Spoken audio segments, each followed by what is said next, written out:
I really, really enjoy doing it. You know, it's just fortunate that I can make enough money at it to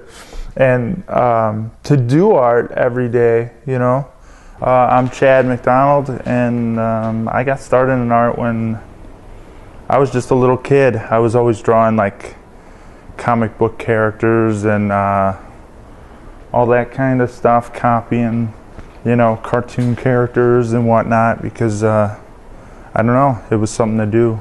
I've been tattooing for about 5 years now professionally, and it was one of the hardest things I've ever done in my life. I just kind of fell into it. I went to art school for commercial art, couldn't find any work when I got out, started doing construction, and a buddy of mine that had been tattooing for a long time was opening up a tattoo shop, and he asked me if I wanted to learn. So I kind of fell into it, and I fell in love with it. And it is a business, but that's not what me and Chris are in it for. We're in it for the art. You know, I mean, you can tell just by looking at our shop. We're kind of the artsy guys, you know. We take our time, try to give you the best tattoo possible. And a tattoo is a piece of art, and it's an honor to have somebody walking around with it on their body until it's all over, you know.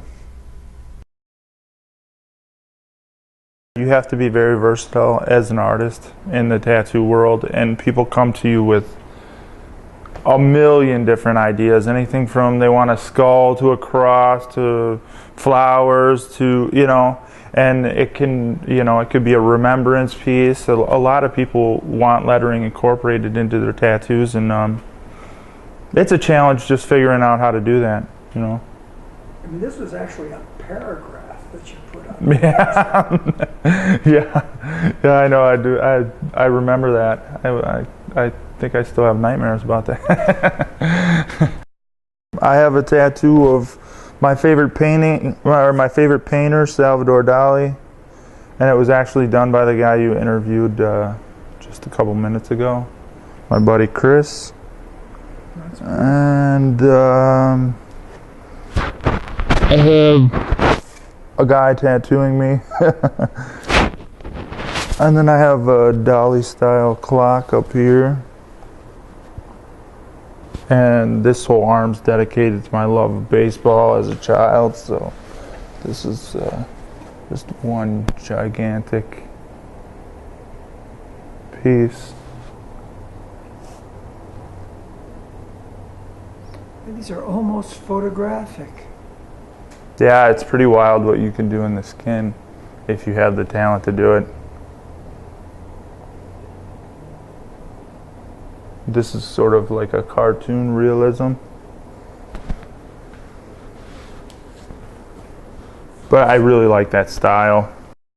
Did you ever think that you'd be doing tattooing? No, no, I didn't, honestly. I was always afraid. I had a buddy, the buddy that actually taught me how to tattoo, and he was trying to get me into it when we were like 18 years old, and I was very scared of the permanency of it, the no eraser kind of deal. You can paint in the computer and do tattoo designs right in the computer, because I'm using my my digital stuff just to draw as like a sketchbook, you know. I'll just draw with the stylus, because there's different sensitivity levels, so it acts just like a pencil, just like a paintbrush, you know. It's very easy to experiment with color too. I mean, tattooing is just, it's come so far, you know. So if you look at a really good tattoo magazine nowadays, you know, the best in the world, they're putting out some really amazing stuff. It almost looks like it's like you said, like photographic. It's pretty wild. I mean, there's some really talented artists getting into tattooing. I think a lot of it is because of the whole mainstream like tattoo TV shows and whatnot. It's just bringing a lot more people into the mix, so it's cool. It's not so underground anymore, you know. Not so I don't know if you would say like a lot of people think tattoos are kind of shady, you know. But I really fell in love with tattooing, and I mean, it's great to just the way you make people feel, you know, after it's all said and done, you know. They're really excited about getting it done. And the end result is always, it's really cool. I'll take your personalized photograph and scan it into the computer and then paint right over the top of it and turn it into somewhat of an oil painting.